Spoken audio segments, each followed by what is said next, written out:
right, fans, and we're back, and coming to the ring, your challenger. Yes, that's right, I said your challenger.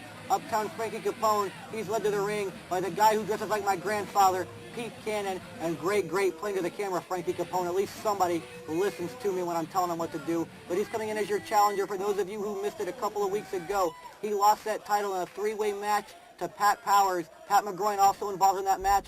Rostaman came out at the end to make his big IPW return, and the house was going crazy. But the bottom line of it all is Frankie Capone, no longer your champion, and he's getting his automatic rematch here against one Pat Powers. And you heard it last week, Pat Powers, he's happy to give Frankie Capone this match. He wants to settle this once and for all between these two, one-on-one, without guys like Pat McGroin being involved in the mix, Mikey Tenderfoot. Frankie Capone might be able to work a camera, he might be able to work a wrestling match, but he sure can't work a razor. Take a look at that back.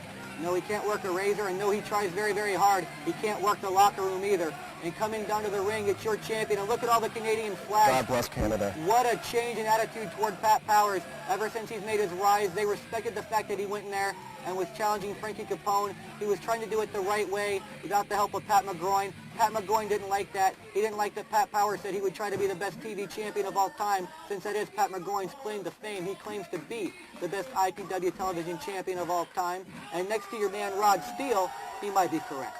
That's right. You know, I'm not sure. You're friends with Pat Powers. Do they have milk bags in Canada? That's what I hear. I don't know. We try not to talk about Canada. He has some bad memories of the last time he was there. Something about a goat, some Goita cheese, and a razor blade, and I really didn't want to get into it with him any farther than that. I can't blame you for that. Check out that mullet in the ring, baby. That's excellent. The mullet Richie Rich with all of Richie's rats at ringside. In all of his glory. All of his glory. Hey, and like I said, I didn't say they were rats you want to bring home to mother, but they're rats nonetheless. And hey, if you're a referee and you're taking all the scraps after the wrestlers and all the announcers get what they want to get, I guess a whole bevy of them is better than none at all. And these two guys taking it very slowly, walking around the ring, feeling each other out. They know from their previous encounters what the other one is capable of, and nobody wants to make a quick mistake. Pat Powers doesn't want to lose his title in a quick manner because he knows he doesn't actually have to beat Frankie Capone. He simply has to survive, and Frankie Capone, he doesn't want to get taken out either because you never know. He may not get another television title match anywhere in the near future. He's only promised one, and Pat Powers has some other issues to settle, in particular with his former tag team partner, Pat McGroin. Frankie Capone has been to the dance. He's been to the mountaintop. He's beaten Rod Steele, so obviously he knows what it takes to get that television title. He's going to try to take it away from Pat Powers here, locking in that armbar. That's right, and you have to wonder, whatever the outcome of this match is Frankie Capone a guy maybe in line to take on a guy like Rod Steele for that heavyweight title? We talked about earlier how the footage of Rod Steele and Antonio Banks can't be shown, at least not yet. But needless to say, Rod Steele, still your champion after that match. Is he going to take on a guy like Frankie Capone, who can claim he's beaten Rod Steele in the past? Granted, it was in a three-way match along with Jet Jaguar, but he beat him and he got the job done. And Frankie Capone, I may not like his new pandering ways, going around hanging out with the likes of Ron Nemi, and I don't like anybody getting in the business of the AOD, the best damn clique in all professional wrestling. But I must admit, if anyone deserves a shot, win or lose in this match against Pat Powers because of his previous record, it's Frankie Capone. I tell you what, we'll give Frankie Capone a world title shot when Cannon can stop eating those Whopper pancakes like he likes to do at Burger King. I'm sorry, Frankie. I guess you're not getting a title shot anytime soon. Okay, maybe if you'd spent more time trying to get yourself and Pete Cannon to start acting like respectable citizens instead of violating 7-Elevens and French showers all across the state of Florida, maybe you wouldn't have to worry about whether you were getting your title shots. Maybe you'd have that IPW title around your waist. French showers? What are you talking about? You don't even want to know. It's one of the most vile, disgusting, disrespectful things I've ever heard of in my entire life. It's Frankie Capone, so I'm not surprised. And it doesn't matter if somebody's head slamming into the wall was what made you go do it or not. Have a little bit of self-control, Frankie Capone, much like I myself do, and Mikey Tenderfoot has to do all the time with all the little hole that Rod Steele brings home. We got a line going down the block for a hole, but I shouldn't speak about that. We got quite the match going on here in the ring with Frankie Capone and Pat Powers. Pat Powers getting the crowd riled up. Go Canada. Go Canada, as he's stepping right there in the throat of Frankie Capone. Frankie Capone not faring too well so far. He's had recent matches for the XWF, and he was in there against one Ian Harrison, took a big beating, so he knows how to take on a big man like Pat Powers. And Pat Powers about to yank him out from that corner unceremoniously. Oh, and there he goes, throwing him right down to the ground. Frankie Capone also having his troubles down in South Florida a little bit in FOW there, but he's still one of the best we have to offer here in the IPW rings. here at the Florida WrestlePlex. But Pat Powers, I thought Pat Powers was going to take him out, but instead he gets a big boot right to his face. And Frankie Capone had to just muscle Pat Powers over with that clothesline. And I thought maybe we had a champion for the second time in Frankie Capone, but Pat Powers shows that resolve and kicks out at the 2 count. Frankie Capone is looking rejuvenated here, going over the strap that he lost to Pat Powers at the Expo Hall. I'm not sure if he can get the job done, but Pat Powers is looking a little weak here. He is, and I tell you, we had all kinds of new champions come out of the Expo Hall. We had Pat Powers. We had Billy Fives and then Agent Steele win that NWA Florida heavyweight title. You'll see that in our main event tonight as Billy goes in there and tries to get a real match against Agent Steele and win that title back. He says he doesn't want it, but I know you all want to beat down Agent Steele. And here comes Frankie Capone coming back, chopping Pat Powers right across the chest. Oh, I thought he was going to go for a 3 count, but Pat Powers right there in the ropes, and Richie Rich says, no way, man, pulling away from the ropes. Pat Powers has been in this business way too long to be tricked by Frankie Capone and be pinned by the ropes so close. And Mullet, obviously, is there to make the call. He's been the refereeing one-on-one. He was there with Star Stevens, although Star Stevens was in the back trying to sell some Donnie. Yes, he was. We're hanging out with his friend Donald Brooke, and that's always trouble when Star Stevens gets going.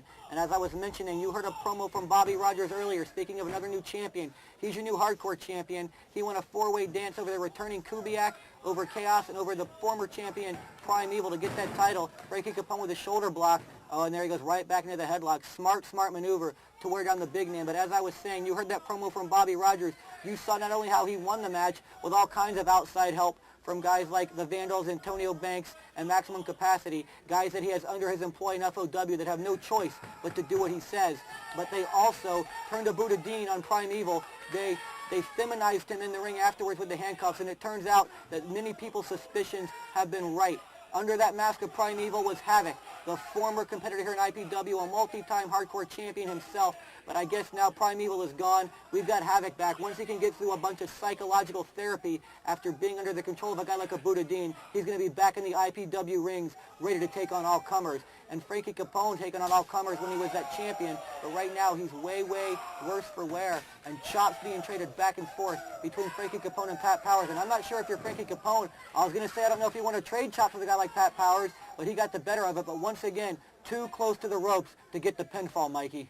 Pat Powers is showing the ring presence of a rugged journeyman that he is, and Go Canada once again getting the fans behind him, see if he can get some momentum built here against Frankie Capone. This is absolutely amazing. This is the guy that would always come out, you shut your mouth, that's all he'd have to say, and the fans would go nuts rooting against him. He just had an arrogance and a cockiness about him that you just didn't like. But the truth of the matter is when guys can go in and back it up, the fans start to notice that, and that's why you're hearing the cheers for Pat Powers. And 2 other guys that get cheered a lot, even though they have no gold of their own to show for it, Vicious and Delicious, Axis and Python. We just heard them talking smack about your boys, Naturally Marvelous.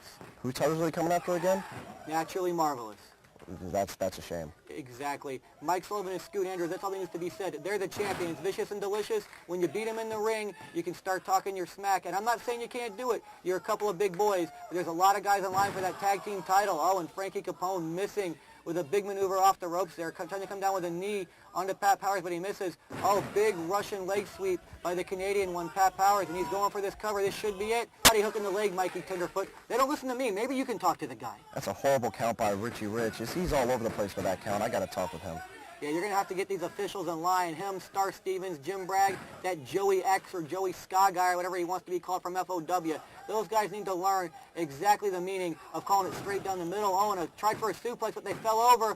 And what's going on? Is that a 3 count? That's a 3 count, but both shoulders are down. I'm not exactly sure what's going to happen here. Richie Rich, is it a double pinfall? Please tell me. We've got to just go 5 more minutes if that's the case. We've got to get a decided winner here in this feud. But if this is any indication, it looks like Frankie Capone once again looks to be your new IPW television champion. That's 2 times the television champion for Frankie Capone. And hey, we may not like the new people that he's hanging out with, but if you can go in there and win any kind of gold here in IPW, particularly to do it, wait a minute. Wait, here we go. What's Rich have to say?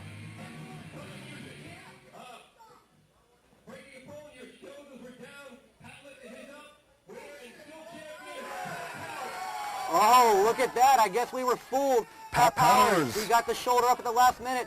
Frankie Capone, even though he did the offensive maneuver, inadvertently had both shoulders down, and that's going to be it Frankie Capone, hopefully for your sake, you're going to get more title shots in the future, but that's the only one that you were guaranteed. And I tell you, you came very close, but the winner and still your television champion is Pat Powers. And look at these two guys. Come on, this makes me a little bit sick. How about you, Mikey? God bless Canada, but that makes me sick. Why would you shake hands with these fools? I don't know. You just got beaten again by this guy. Hey, I guess if you want to shake hands and you want to be like that, that's fine. Everyone knows that you need an alliance or two here in IPW. The Alliance of Defiance, they know it very well, and they control all. Oh, and here comes Pat McGroin. We talked about this, his former partner. He wants that television strap back himself, and there he comes in and attacks Pat Powers.